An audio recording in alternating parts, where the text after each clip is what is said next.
जो passing percentage है वो काफी कम हो गया है। लाइक इंक्रीज हुए हैं। लाइक पहले 2 अटेम्प्ट होते थे, एक एग्जाम तो टफ आएगा ही आएगा। लाइक आईसीआई के सजेस्टेड आंसर्स वो रिलीज करता है। सो मैंने सीए फाउंडेशन स्टूडेंट्स जो भी अपने एग्जाम आगे वाले अटेम्प्ट्स में देने वाले हैं उन लोगों के लिए स्पेशली ये वीडियो है। सो गाइस मैंने कुछ चीजें ऑब्जर्व करी हैं जो मेरे को लगता है कि आईसीआई फाउंडेशन स्टूडेंट्स के लिए कर रहा है, क्योंकि पिछले कुछ 1 ईयर में अगर मैं चेंजेस देखूं तो फाउंडेशन में ड्रास्टिकली काफी चेंजेस आए हैं, जिसमें से पहला चेंज ये है कि पासिंग परसेंटेज। गाइस अगर हम पहले की ईयर्स की देखें तो सबसे ज्यादा पासिंग परसेंटेज हमेशा फाउंडेशन में ही रहता था।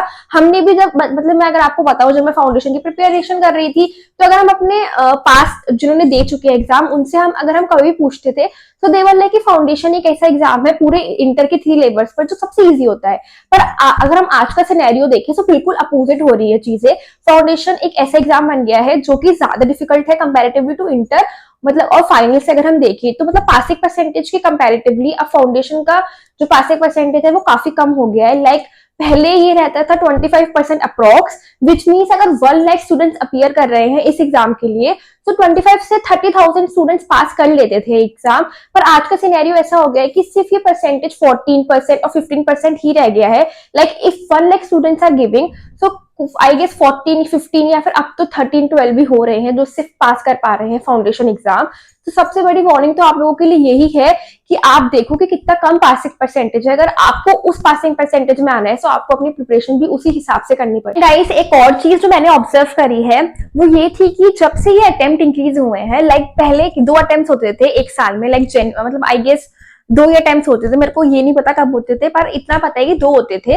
अब जब से ये सितंबर वाला अटेम्प्ट भी एड ऑन हुआ है, सबसे क्या हो गया है कि स्टूडेंट्स के माइंड में ये चीज आ गई है कि अब तो 3 अटेम्प्ट है, मतलब अगर उनका जनवरी वाला नहीं होता तो दे लाइक 2 महीने बाद हम मई का दे देंगे, क्योंकि फरवरी तक तो रिजल्ट ही आता है।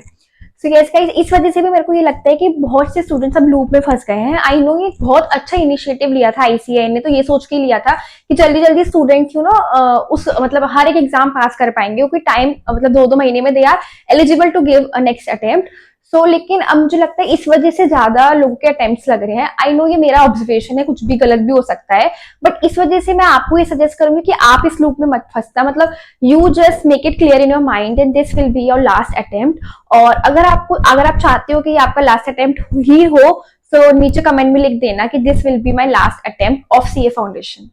एंड गाइस नेक्स्ट चीज जो मैंने ऑब्जर्व करी है वो ये है कि आप अपने माइंड में ये प्रिपेयर होकर जाना कि आपका एक एग्जाम तो टफ आएगा ही आएगा। लाइक अगर हम पास कुछ एग्जाम से देखें तो जनवरी 2025 में यू नो कि लॉ का एग्जाम थोड़ा बहुत टिपिकल आया था, इतना भी नहीं आया था पर आया था। उसके बाद मई 2025 में क्वांट्स का एग्जाम काफी ज्यादा डिफिकल्ट आया था, मेरे लिए तो काफी डिफिकल्ट था बिकॉज आई नो मैंने वो एग्जाम दिया था, तो मैं कह सकती हूँ कि वो काफी डिफिकल्ट था। उसके बाद सितंबर में अगर हम देखें तो अकाउंट्स का एग्जाम वाज वेरी डिफिकल्ट। मतलब मैंने बहुत सी वीडियोस देखी स्टूडेंट्स लाइक कि अकाउंट्स का जो क्वेश्चन आए थे वो हो ही नहीं पा रहे थे टाइम में, जितना टाइम हमें दिया था। सो मेरे को ये लगता है कि कोई ना कोई एक एग्जाम आप कोई भी लेके मतलब अपने माइंड में ये प्रिपेयर होकर जाना कि आपका कोई भी एक एग्जाम टफ होगा ही होगा। सो आप अपने हर एक सब्जेक्ट की प्रिपरेशन उसी लेवल पर करना। पर एक और चीज, अगर आप पहले से ही अपने माइंड में क्लियर होकर जाओगे कि आपका एक एग्जाम टफ आएगा ही आएगा, तो उस टाइम आपको क्या अपना मतलब आपको अपनी पीस ऑफ माइंड यूज करना है उस टाइम। मतलब मेरे को ये लगता है कि जब भी कोई टफ एग्जाम बनता है तो उसमें ऐसे क्वेश्चंस भी होते हैं जो काफी स्कोरिंग होते हैं, जो आपको 40 अबव स्कोर करवा सकते हैं। तो आप उन क्वेश्चंस पे ध्यान देना ज्यादा, रेदर देन जो टिपिकल क्वेश्चन है, जो टिपिकल क्वेश्चन है वो आप उनको एक साइड रख देना, बल्कि जो क्वेश्चन आपको लग रहा है कि आपके लिए स्कोरिंग है आप उन पे ज्यादा ध्यान देना। तो इस वजह से हमको लगता है कि आप टफ एग्जाम को अगर आप यही अपने माइंड में लेके जाओगे तो आप अच्छे से ही एकदम सिस्टमेटिक वे से उस टाइम एग्जाम दोगे। तो यस गाइस ये वाली वार्निंग तो आप डेफिनेटली ध्यान रखना है कि आप हर एग्जाम के पहले तो प्रिपरेशन अच्छे से करके जाओ, लेकिन अगर बाई चांस कोई एक एग्जाम टफ आ जाता है तो आप उसमें ये ध्यान रखो कि आपको पैनिक नहीं होना, मतलब आपको घबराना नहीं है कि ये क्या हो गया, मेरे को तो आते ही नहीं है कुछ।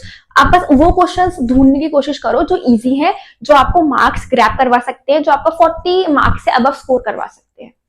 एंड गाइस एक और चीज, मैंने ये चीज भी देखी है कि जो आईसीआई के सजेस्टेड आंसर्स वो रिलीज करता है। सो मैंने एक वीडियो भी देखी थी कि वो मतलब आंसर राइट, मतलब जब आंसर चेक हो रहे थे तो एक स्टूडेंट्स ने सारे आंसर सही लिखे थे, बट आईसीआई ने उनको उसके भी मार्क्स नहीं दिए, बल्कि वो सजेस्टेड से काफी मैच थे। सो मैं आपको ये सजेस्ट करूंगी कि अब हम उस पे कमेंट करें, आईसीआई को मेल करें, आईसीआई पे कंप्लेन करें। आई नो दिस इज मतलब अच्छा इनिशिएटिव आपको करना चाहिए, पर अगर आपके अब तो आपके पास टाइम नहीं है, 2 महीने बचे हैं, तो क्या ही इतना चेंज हो जाएगा, इतना तो हम कुछ चेंज नहीं कर सकते।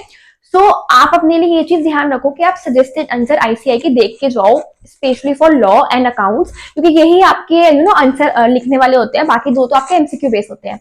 तो इन दोनों में आप ध्यान से ये चीज करके जाना, जब भी आप मॉक टेस्ट पेपर कर रहे हो, जब भी आप कोई आरटीपी सॉल्व कर रहे हो, सो आप पहले अपने आंसर खुद लिखो, then try to check your answers with suggested answers, मतलब जो आईसीआई के हैं, कोई भी ट्यूशन मतलब कोई भी आपकी क्लासेस जहां से आप ले रहे हो या कुछ ले रहे हो वहां से नहीं, जो आईसीआई ने ही अपलोड करे हैं सजेस्टेड आंसर्स, वो वाले आंसर देख के अपने आंसर चेक करो, और जो कीवर्ड्स वहां पे यूज हुए हैं, try to use those keywords in your answers, ताकि आपके मार्क्स जो डिडक्ट हो वो कम, जितने कम हो सकते हैं उतने कम डिडक्ट हो। मैं तो ये चाहती हूँ कि आप सबका ये अटेम्प्ट लास्ट अटेम्प्ट हो। आई होप कि आप सब अच्छे से क्लियर कर पाओ। इससे मैंने आपको कुछ कुछ ऐसी चीजें बताई हैं जो आप ध्यान रखो अपने माइंड में, क्योंकि छोटी छोटी चीजें ही होती हैं जो आपको कभी कभी आपको फेल भी करवा देती है, कभी कभी आपको सक्सेसफुल भी करवा देती है। तो मेरे एक्सपीरियंस से जो मेरे को ऑब्जर्व हुई, जो मैं चाहती थी कि मैं आप लोगों के साथ शेयर करूं, ऐसा गाइडेंस और ऐसा कुछ भी मेंटर आप कुछ भी ले सकते हो। तो मेरे को लगा कि मुझे आपके साथ ये सारी चीजें शेयर करनी चाहिए। और वैसे अगर आपको कोई और हेल्प चाहिए रिलेटेड, आप मेरे को मेल भी कर सकते हो, और आप नीचे कमेंट सेक्शन में मतलब अपना कमेंट भी कर सकते हो। मैं सबको रिप्लाई देती हूँ, बिकॉज मुझे लगता है कि मैं कुछ भी हेल्प कर सकूँ अपनी तरफ से, so it will be very great for myself also and for all of you guys also. So मेरे को काफी अच्छा लगता है आप लोगों को हेल्प करने में। तो आप मुझे कमेंट कर सकते हो जो भी आपको हेल्प चाहिए। यस गाइस, अब हम ये वाली वीडियो यहीं पे एंड करते हैं, एंड आई विश कि आपका एग्जाम अच्छा जाए, और जल्दी जल्दी मतलब अच्छे से प्रिपेयर करो। आप अपने आप को ही धोखा दोगे अगर आप अच्छे से प्रिपेयर नहीं कर रहे हो, और आप टाइम वेस्ट कर रहे हो अपना। सो मैं तो आपको ये सजेस्ट करूंगी कि अच्छे से प्रिपेयर करो अपने सारे एग्जाम्स के लिए, और आई होप आपका सारे एग्जाम्स काफी अच्छे जाए। Yes guys, if you like this video please give a like, share and subscribe to my channel, and thank you so much for watching. Bye guys.